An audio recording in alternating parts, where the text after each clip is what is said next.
In 1931, Pitcairn introduced two sport autogyros, the PA-A1 and the PA-18, in response to a popular demand by the public for a personal gyro in addition to the family car.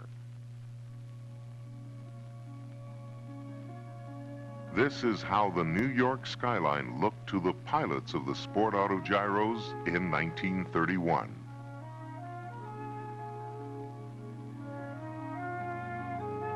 New York was home for many of the world's ocean liners, which provided the only means of transoceanic travel until the introduction of the modern airliner. To meet the need for a luxurious passenger-carrying autogyro, Harold engaged the services of Robert B.C. Nordine to help design Pitcairn's first cabin autogyro, designated the PA-19.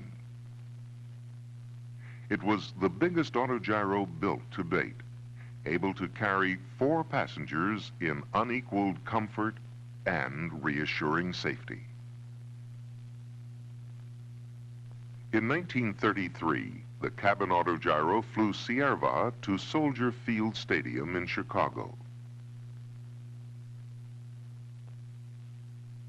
The inventor of the autogyro was presented the Guggenheim Medal for his contributions to aviation.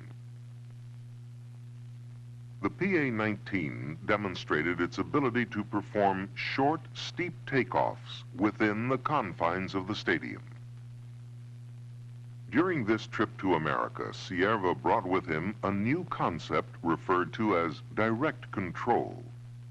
This technical feature eliminated the need for wings or ailerons to control the attitude of the autogyro. The maneuverability of the plane was achieved solely through the main lifting rotor.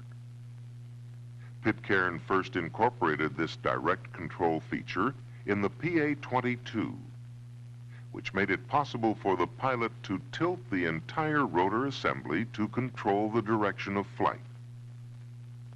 A small rudder assisted in maintaining stability at slow speeds. In 1934, the PA-22 was the first Pitcairn autogyro to perform the jump takeoff. Pilot Jim Ray demonstrates how this unique craft could be landed at his home site, and by folding the rotor blades, it could easily be stored in the family garage.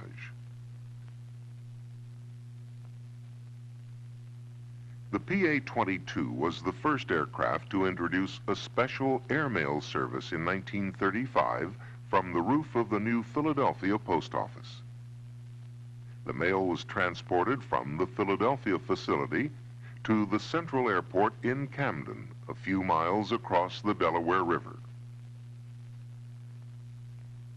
As a result of renewed interest by the military, the PA-22 was flown to Washington to demonstrate its capabilities before a group of Army officials. The most impressive performance during this demonstration was its ability to land and take off in areas where no other aircraft could venture. Impressed by the PA-22's versatility, the Army purchased a larger direct-control Pitcairn PA-33, which was capable of speeds up to 150 miles per hour. Its ability to perform precise landings evoked the old cliché that it could land on a dime and give 5 cents change. The Department of Commerce also expressed an interest in the PA-33 autogyro and purchased a model designated the AC-35. As with past Pitcairn autogyros, the AC-35 became a familiar sight to the residents of our nation's capital. This revolutionary plane possessed the flight characteristics of the PA-22 autogyro, plus the ability to transfer power from the engine to the tail wheel. With its blades folded, it could be driven like a car. Steering was achieved through the front wheels. Pilot Jim Ray flew the modified version of the AC-35 from the Pitcairn field to Washington, D.C., where it landed on a lawn bordering Constitution Avenue.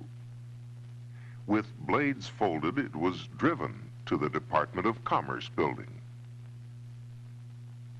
Today, the AC-35 Autogyro is on display in the Smithsonian Air and Space Museum in Washington, D.C.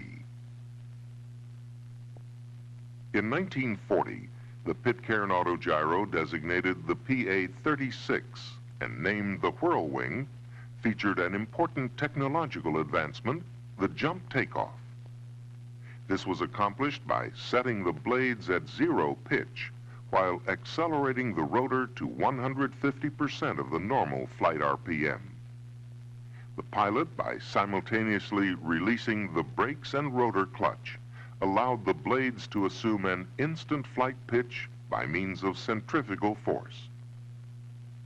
Kinetic energy, thus stored in the whirling blades, lifted the autogyro vertically to a height of over 30 feet. At the peak of the ascent, with full power to the propeller, the plane entered a normal climbing attitude. As the war in Europe intensified, our military leaders became increasingly aware of the need by the Army for more effective airborne equipment.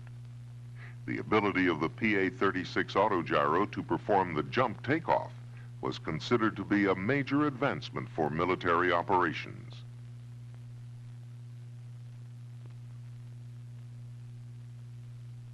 Following the PA-36, Pitcairn designed and built the PA-39 for the British Air Commission. The plane had the ability to land and take off from the decks of seagoing vessels nearly 3 years before the helicopter could achieve the same success. This capability offered tremendous potential in anti-submarine operations to protect our naval convoys from enemy submarines. Prior to Pearl Harbor, the Army expressed an interest in the pusher-type autogyro as an observation craft. As a result, they placed an order for 7 XO-61 autogyros with the Firestone Tire and Rubber Company, a Pitcairn licensee.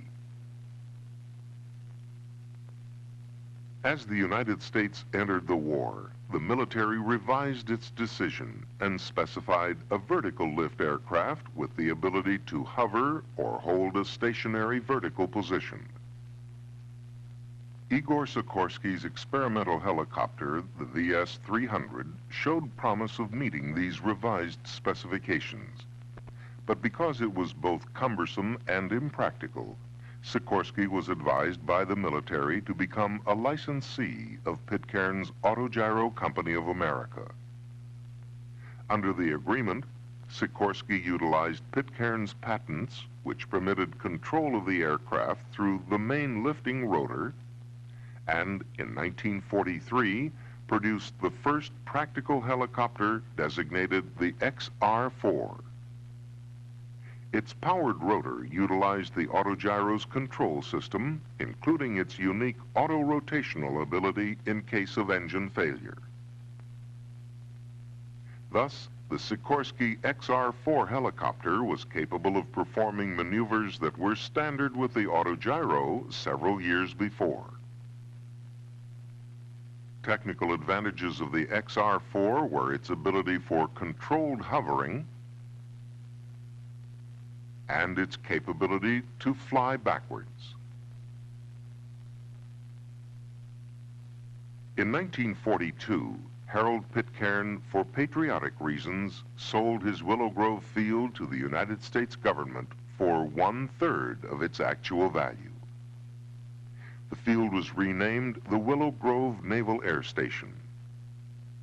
An airfield that at one time contained 2 small hangars and a modest factory has become a complex military air base with huge hangars and repair facilities.